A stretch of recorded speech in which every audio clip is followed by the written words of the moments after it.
Real questions, real answers for real life. Come on in and pull up a chair. You're at 1850 Main Street with Michael DelGiorno and David Zanotti. Why are Americans gloomy despite good economic news? That's the question the Wall Street Journal can't seem to figure out. You remember the old days, David, when if you were really following business from Main Street to Wall Street and the economy, you got a nice crisp Wall Street Journal in your hand. For those that really want to delve in and understand things, you get the real intelligent truth. So I got the crisp Wall Street Journal in my hand, and the headline is, "The economy's great. Why are Americans in such a rotten mood?" Oh, I don't know. The interest rates, the gas, food. Well, how's this for a headline? Why Americans are gloomy despite good economic news. Okay. It's like this is a world-class moment of the understanding of how far out of touch people are who actually write for newspapers, chronicles, radio websites, clickbait sites, whatever it might be. How out of touch they are with the reality of where everybody else is living. And this particular author for the Wall Street Journal could not be any farther out of touch with reality. His name is Greg Ip. I think that's how he pronounces it, IP. And last week, we learned that the economy, far from sliding toward recession, has actually picked up steam thanks to indefatigable consumers. Okay, so people are spending money because they have to, and that means things are going to be just fine again. Michael, it's amazing to me. The guy is absolutely, totally clueless. He writes an entire article saying you just can't understand why all the polls show people are so upset about the economy. What don't they understand? And here's the one that gets me the most. Recession is down. Why shouldn't they be excited? Well, down from what? I'll never forget, I was living in Tulsa, Oklahoma, and Citgo didn't just leave as the leading employer, Tulsa, Oklahoma. Venezuela brought it home as their monopoly. They left the country. All right, so here's the leading employer leaves the market with, I can't tell you how many thousands of $100,000, $200,000 a year jobs. And the article in the local newspaper was, abundant commercial real estate space available. Like, try to put a good news on it. And all I could think of is, wow, I guess that's where we are with the Wall Street Journal. They're going to find the bright spot in this. All the jobs are gone, but good news, the unemployment office is open. In fact, extra hours today. So where are we with this? First off, inflation absolutely went crazy. We all know that. I mean, I go to the grocery store, I look at stuff. It's amazing. You go buy, I had to go buy a bag of chips, of corn chips the other day, $6. Oh, yeah. I'm thinking to myself, was it that long ago? This was $2.49? Restaurants greatly affect, because a restaurant is a very simple equation. It's food cost and it's service cost. So the way inflation has hit them with food cost, I mean, you can do shrinkage where you shorten the portions. Some have done that disastrously, or you just raise it. I mean, people are paying regularly $60 an entree where it used to be $20 at the most. I mean, you're feeling it everywhere, at the pump, at the grocery store, at the restaurant. Everywhere you look, and yet somebody wants to change the scoreboard and the economy is actually great. What are you griping about? So my wife and she picks up 2 Chick-fil-A salads for us the other day. I'm not afraid to mention it by name. 2 Chick-fil-A salads and brings them $30. $30. $15 a salad. What is this, an entree? I ordered 3 pizzas at one of my favorite pizza places to pick up, and it was $81 for 3 pizzas. I mean, it's insane. Probably the areas that concern, well, I'll tell you what America's griping about. There's several things, and I don't know how you feel about this. I don't know that we've ever even discussed this together. Uncertainty is the worst thing that can happen. If you do something dumb or bad, or we know it and it's certain, businesses can adapt, people can adapt. But this is uncertainty, uncertainty that is destroying the real estate and housing market. It's freezing people in position, either where they live or where they work and their job. Nobody wants to take a risk and make a change when there's uncertainty. The other thing is you have a lot of people that are, like, when we talk about real estate, are locked in. I mean, if you're sitting with anywhere from 2.5 to 3.5% interest rate on your home, well, yeah, you could sell your home and pay off a lot of debt, but you're going to go buy something far less, and your payment's going to be higher with 7, 8, 9% interest. So you're looking at 8% to get started in the game, and no relief on down payments as well. So exactly, Michael, we've got a housing depression. This is an administrative caused housing depression. This is all the Federal Reserve. This is all the Biden administration. People can't move from where they are. And this is the thing that is such this is where government is robbing us. The greatest means of creating wealth for the middle class in the United States for all of our time here on this planet. Oh, real estate. And you do it, and you pay it every month, and you stay at it, and you keep your job. And then one day you realize, wow, we got something back for that investment and that hard work. They are literally destroying the ability for the middle class to create wealth. They've got us locked.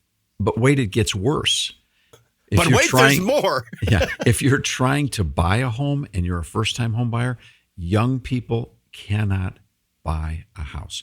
You've got to have a huge down payment money, but then you've got to face 8% interest, and then you're facing trying to buy at the top of a market that is radically overpriced.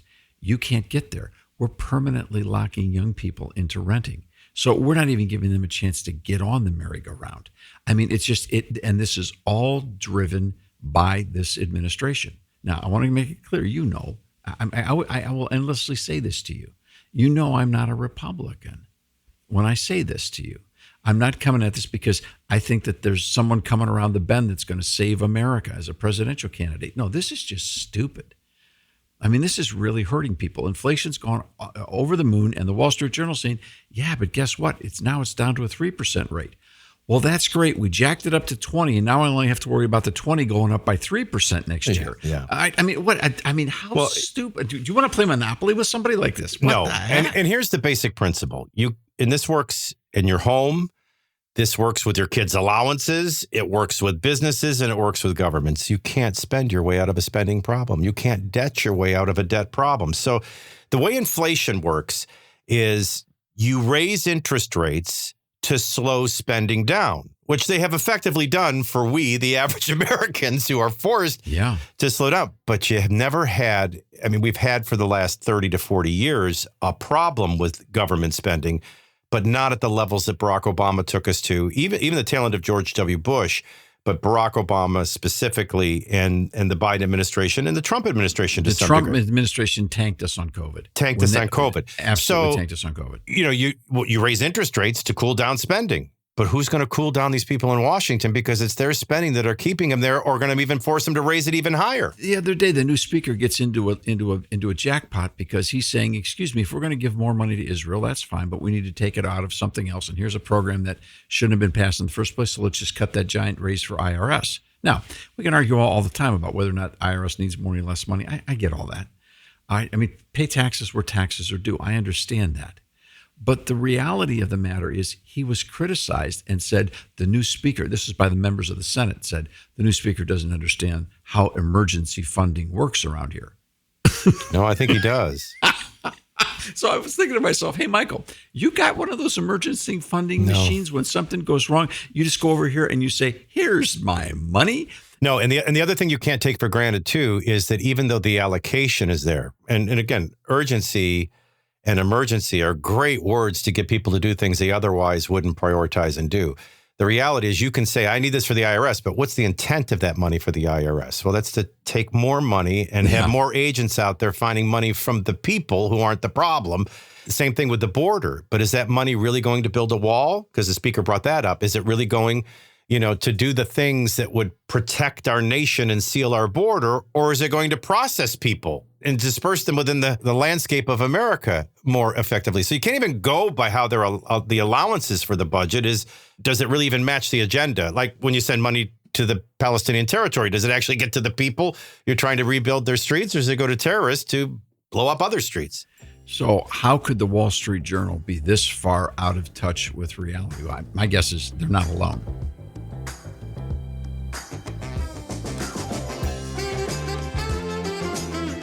When you subscribe to 1850 Main Street, you're the first to find out what's happening next with new guests, publications, and events.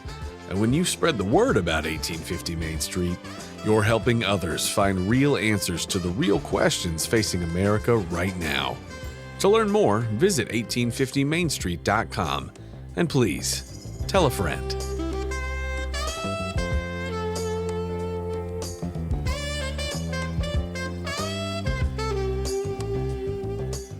So the last time we saw economies this far tortured, this far out of touch, and the media and the political machine is so far out of touch with reality, we could take a couple examples. One was with Ronald Reagan.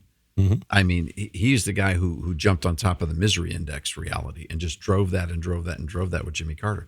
But the next time was the reelection of George H.W. Bush. George Herbert Walker Bush got in trouble when he went to a grocery store and didn't have any idea what the price of milk was. That was a big moment. Very revealing. Big moment. Kind of like the Wall Street Journal guy who has absolutely no clue what's going on with people. When you're talking about energy prices at the pump still being as high as they are, some cases still nibbling right to $4, some places in this country, that's absurd. All the things that we've cut back to handle that. I mean, everybody's cutting back. Now, I can hear... Oh, can I just do one quick timeout? Yeah. Don't forget, it's only at $4 because we've been using up our reserve to keep that number down. It's actually far worse than that. And one crisis away from it being catastrophically worse from that. No end in sight. So what we're seeing is we're beginning to see the blowback from the consumer market. Like people are suddenly, we're reading articles everywhere about people walking away from electric vehicles. It's sort of, I've had enough. So let's go to this poll. You sent a poll along from the New York Times. Very interesting poll. Particularly at 1 year out, this poll shows that in a straight matchup between Donald Trump and Joe Biden, it is the economy, stupid. It's not who's hiding in their basement from COVID. It's the economy.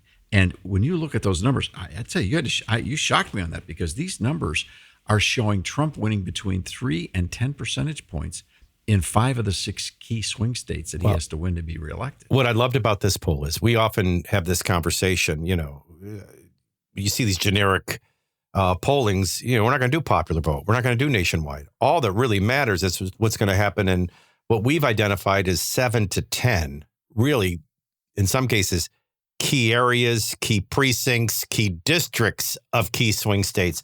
And that's what this takes a look at. But it reminds me of what you and I used to talk about when we said, well, there were a lot of things that Donald Trump did, the way he did them, the way he said them, that we didn't particularly care for. But at the end of the day, he did follow through on his priorities and policies. And like with Reagan and like with Kennedy before Reagan, they worked. I mean, the problem for the Democrats should be in a fair playing field. He did make America great. And it got disastrous pretty quickly after he left. It ought to create, like you're saying, an easy choice for America if they get out of their silos, if they get out of their matrices. Pretty simple to say, well, we know what it was 4 years ago. Reagan used to say, if your life's better with Jimmy Carter, by all means, reelect him. If not, give me a chance. It ought to make it about the economy, stupid. It ought to make it a pretty clear choice. And we're seeing that movement within these swing states. Well, and this is tracking early and it's tracking large. Now, it's not to say that it's going to stay that way. A million things can happen between now and the nomination process. A million things can happen between now and the election. But when you're looking at a number where Trump is actually ahead of Biden in Nevada by 11 points, that's a big deal. When he's up by 6 points in Georgia right now, and I mean, the only state that he's losing of the ones that are pivotal at this stage in the game is Wisconsin in this poll. He's up 5 in Michigan, though I sincerely doubt whether Trump can win Michigan again, whether any Republican can win Michigan again. But there's that Georgia issue back, and Trump's up 6 right now. So the economy is playing a huge role. So Wall Street Journal doesn't get it, but people on the ground get it. And they're saying, look, we may not like either of these choices, but if I've got to pick, I think I'd like to pick the one that helped my pocketbook the most, not the one that picked my pocketbook. I mean, it's just this kind of a setup. We're kind of paranoid to, trust the normal political cycles and historical patterns. But to restate it, if you've got an incumbent president running for re-election, you got to fire him first before somebody can get elected. Yeah, you got to knock out the champ. Yeah. That's muddied because you got a former president, it looks like, heading to run against a sitting president. Big point. Which is a big point. The second one is you would say, well, let's look at his approval ratings. And they are Obama low and the presidential index is minus 16. So, that's working against him. Then you throw in the age and the cognitive ability. That's working against him. Now, that's the one we got to jump on. And then the Afghan blunder, and now potentially playing games, trying to kind of conflate Ukraine and Palestine and in support of Israel and the border. That's a power play. And then the economy just simply isn't working. The result of his policies compared to the results of Trump's policies. It's very interesting. I mean, you would say it's that a different dynamic. Yeah. Get out of the way and let Trump beat him is what you would say normally. Yeah. I'm not even going to bother with that part right now because I'm just so darn fascinated with the numbers. And here's the one thing, and what I'm really looking at is what's the mindset of the electorate going into the actual time where voting's going to begin. And voting's going to begin in the primary process. It's going to surprise people. We're talking about less than 2 months. We're into actual voting in the primaries now. So we're already there. But here's the thing about this particular audience. Wall Street Journal doesn't know where they're at. Most of the media doesn't know where they're at. I don't know if Donald Trump knows where they're at. I don't know if Joe Biden knows where they're at. But this poll's clearly indicating what the rest of us are feeling on the ground, in the street, is that people are really frustrated. I mean, you spend time in a grocery store, and I do. You spend time in a grocery store. You spend time at the barbershop. You listen to where people live and where they work. Man, they are really struggling with this economy. They're making do because they realize we're still in the best economy in the world. We don't have a lot of right to complain, but it is when you start seeing your debt going up and you start cutting back and cutting back and cutting back, and you start facing choices like, well, I used to like to buy this kind of soup because the store prepared it and it was special, reminded me of something. But you know what? I'm back to the canned aisle. I'm not giving them that money anymore. I can't afford it. These kinds of decisions, when you start seeing them every day and every week, and I can't go on vacation, I can't do this, and now I'm creating my credit card debt, and it's going up again. We got problems. Now, there's one thing that Joe Biden's got a real problem with as well. He isn't getting any younger, and there's nothing he can do to change that. Now, Trump's no spring chicken, as my mother would say, and he's not getting any younger either. This is the one thing facing the potential of reelecting an incumbent president at 81 years old in this stage in the game. He's not getting any younger and he doesn't look any better. That, I think, is what underlying is bugging people the most. I don't know how the Democrats process that. Yeah, there's also, the mindset of the voters heading into this critical year.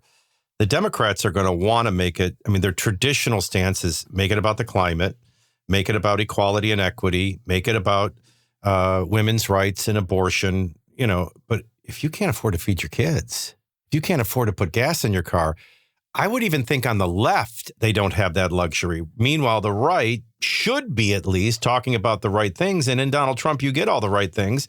Let's get back to securing the border, not ushering people into the mainland. National security, keep our friends close and our enemies closer. And peace through strength, and then lower taxes and cut spending. I think that's going to be a message. Now, I can throw you one more wrinkle if you've been looking at polling. What does it look like with Kennedy in there as an independent? Oh, man, that is a fascinating poll, too. We're going to have to take more time to talk about that. But right now, the latest polls we're seeing is that in a three-way race, Kennedy is now running ahead of Ross Perot. He's now in the low 20s in a three-person general election race. And it seems to be hurting Trump a little bit more than Biden. Now, I know you're still in the position where you haven't watched Man of the Year yet. So you're not going to be able to follow me with what I'm about to say. But once again, the key premise in Man of the Year is what happens if that independent candidate picks off a few states. Now those votes are off the board for the Electoral College and nobody can win. What happens? Somebody running 22% of the total gross vote, if they're running in a three-person race and they get to where in one or two or three of these states, they're the person pulling 36 or 37% of the vote, this could upend the whole apple cart. Well, that's what I loved about today's polling. It looked at swing states with Trump versus Biden. I would like to see the numbers of Kennedy in those swing states because that would play a key role. Like we talk about, Trump, the Republicans being able to carry Michigan. I'm sorry, I'll throw in Minnesota with that. I almost want to throw in Wisconsin with that now. Pennsylvania is a struggle enough, let alone some of those ones that were surprising in 2016. But that isn't to say that Kennedy can't do extra well there. It's and here's the funny thing people don't realize. There are a couple of states. There's one up on the East Coast, and there's one out in the middle of the country, Nebraska, where you actually have this tiny little experiment in winner takes all. If the presidential candidate wins the congressional district, they can take as many as 5 electoral votes off the Electoral College in those 2 states. Now, what if Kennedy put all of his effort in winning those 5 congressional districts, and he could throw the whole thing into the Congress? Now, we say, well, that would be terrible. That would be awful. You know what? Now, look, terrible and awful was 537 votes in Florida when it came to electing George W. Bush. We survived that. The system that we have works. I'm not afraid at all of the consequences of working the system because the system that we have works. I just think it's absolutely fascinating that we have an electorate that right now people in the Wall Street Journal don't have a clue about. They have no idea. So we have this perfect combination of failed policies that worked just 3-4 years ago, followed up by the policies that failed us 3-4 years before that, failing us again in real time. We have all the uncertainty. If the people and the voters aren't uncertain enough, throw it to Congress where uncertainty is birthed and resides. What you're saying is you see very interesting times ahead. I see very interesting times ahead. Where's a fortune cookie when you need it?